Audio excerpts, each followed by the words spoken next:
Hey, it's Marie Forleo, and you are watching Marie TV, the place to be to create a business and life you love. And I am so excited I can barely contain myself because today's guest is someone that I've admired for so long. He's impacted tens of millions of lives all around the world, and he's written an incredible new book, which we're going to talk about today. Tony Robbins is a best-selling author, entrepreneur, and philanthropist. For more than 37 years, millions of people have enjoyed the warmth, humor, and the transformational power of Mr. Robbins' business and personal development events. He's the nation's #1 life and business strategist. He's called upon to consult and coach with some of the world's finest athletes, entertainers, Fortune 500 CEOs, and even presidents of nations. Robbins is a founder of or partner in more than a dozen companies in industries as diverse as a 5-star island resort in Fiji to custom 3D printed prosthetic limbs.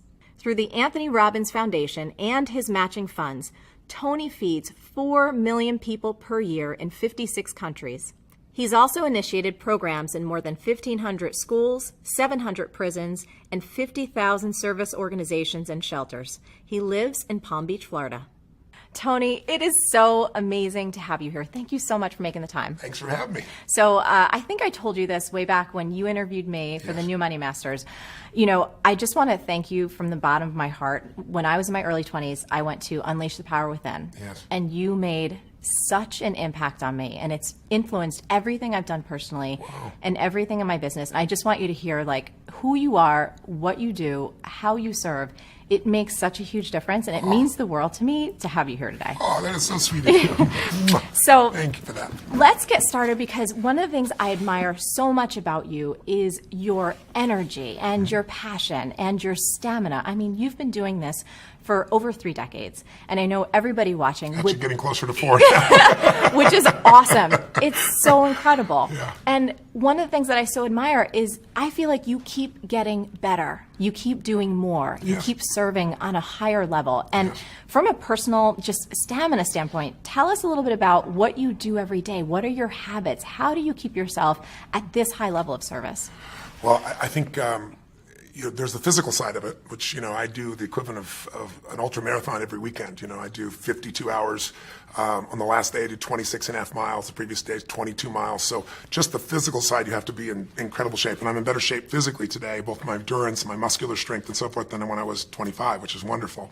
And so I do certain things for that. But I think I should mention first, what's even more important is the psychological, spiritual side of things, because I think energy comes first, not from your body. It doesn't come from eating. It doesn't come from sleeping, because I've gone without those things for long periods of time and still been able to deliver. It comes from having a mission. It comes from something that you're being pulled by, not something you're pushing on. Those are 2 forms of motivation. You can push yourself to do things, and there's only so much you can push yourself to do. But if you're pulled, if there's something that you want to serve that's greater than yourself, there's something that excites you, if there's something that you're about, something you're made for, then there's a level of energy that most people would never dream of. And we all have that, but most of us don't connect to it and unleash it. So every day I connect and unleash that every single day. I don't hope it's going to be there, even though I know it will be, even though it's there. I don't take it for granted.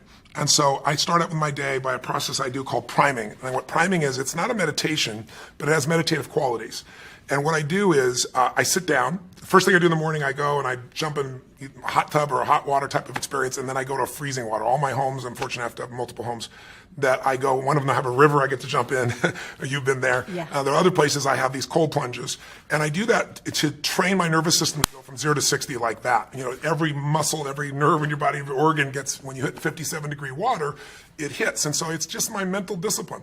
Then the second thing I do is I prime. And priming is I sit down and I do a minimum of 10 minutes, because my mindset is, if you don't have 10 minutes, you don't have a life. Right. So there's no excuse. So every day, sit down, and what do? I do 3.5 minutes where I do an explosive breathing pattern, a pattern that changes my biochemistry.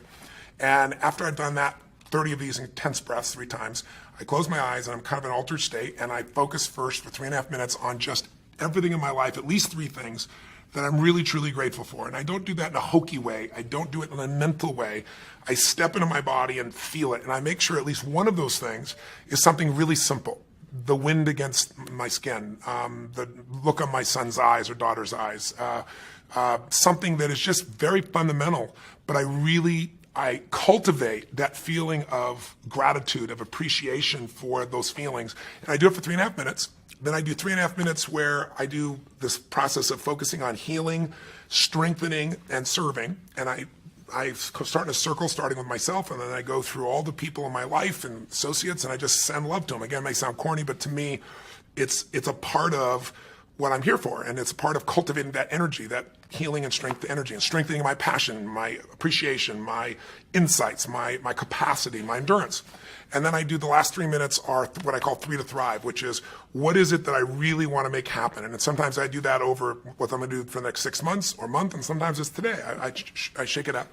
But I see and feel and own that those things are done. And that starts, pretty much my day between those 2 items. And, then I have my workouts and things that I do of that nature. Yeah. And how about eating wise? Has that changed for you a lot over the years? It's pretty simplistic. I'm very simple. I eat a salad and I have some protein. I have fish or I'll have turkey bacon.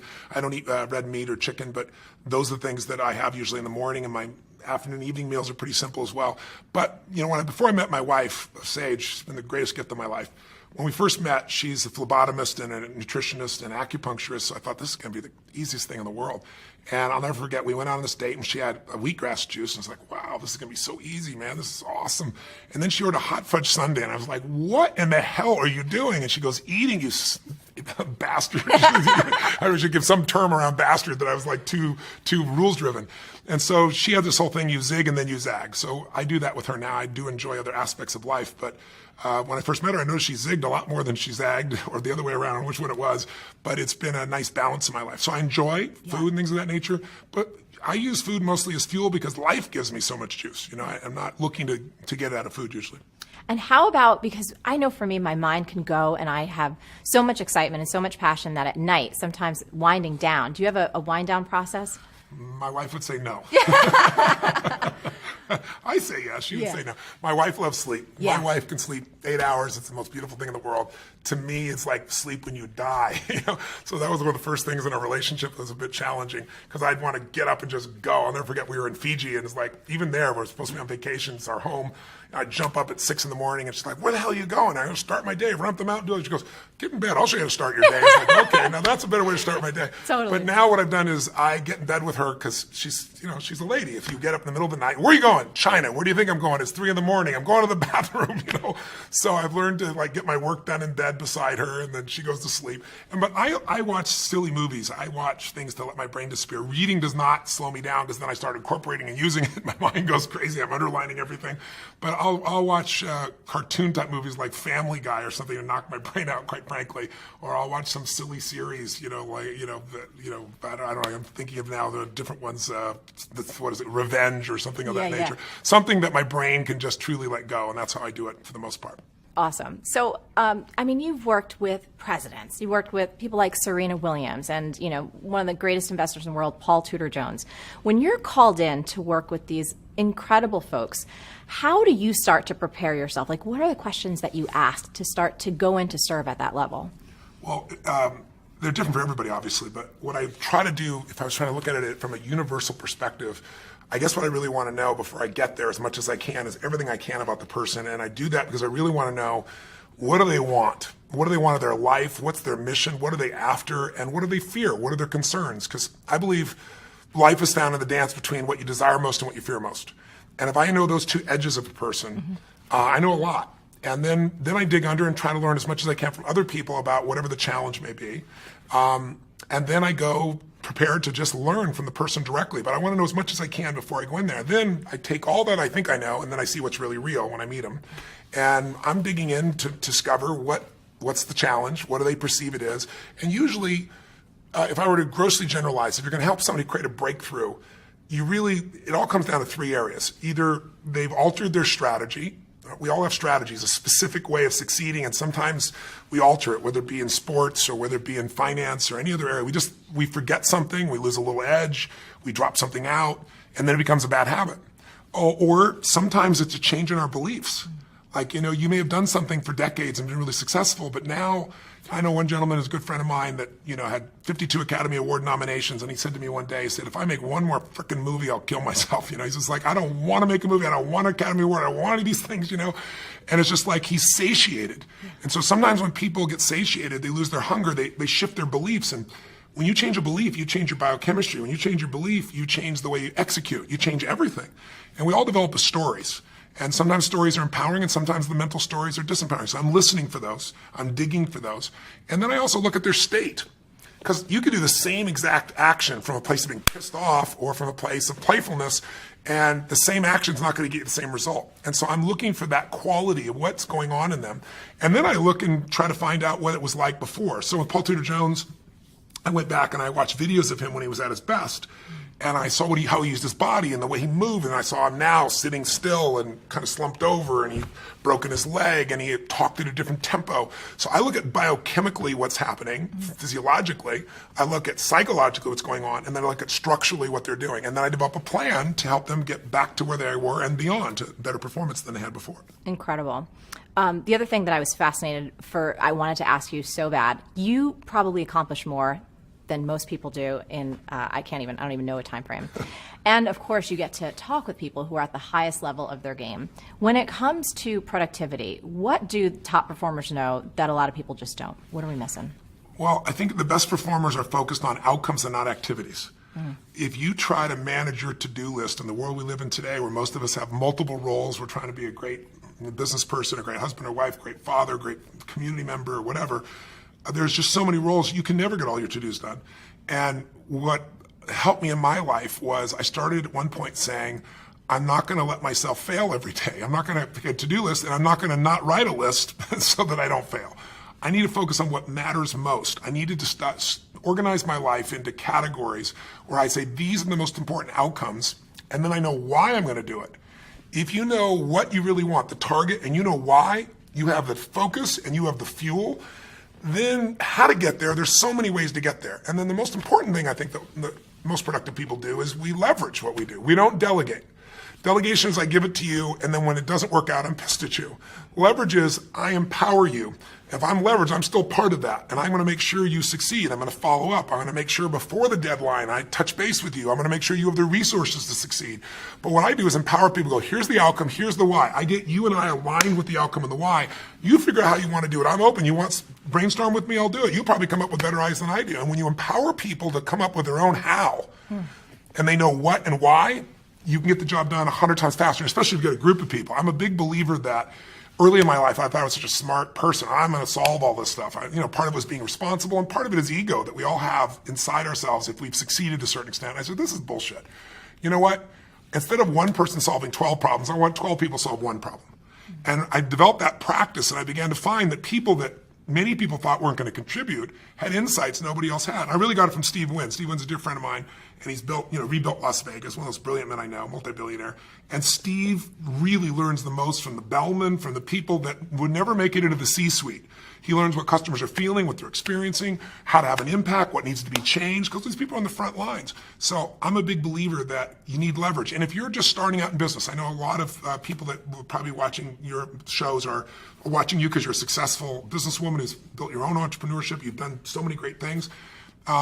I think in the very beginning, the hard thing is you think you can only do it yourself, and then there's only so many hours, and you've got kids and family and friends, and how do I do it all? The answer is you hire someone.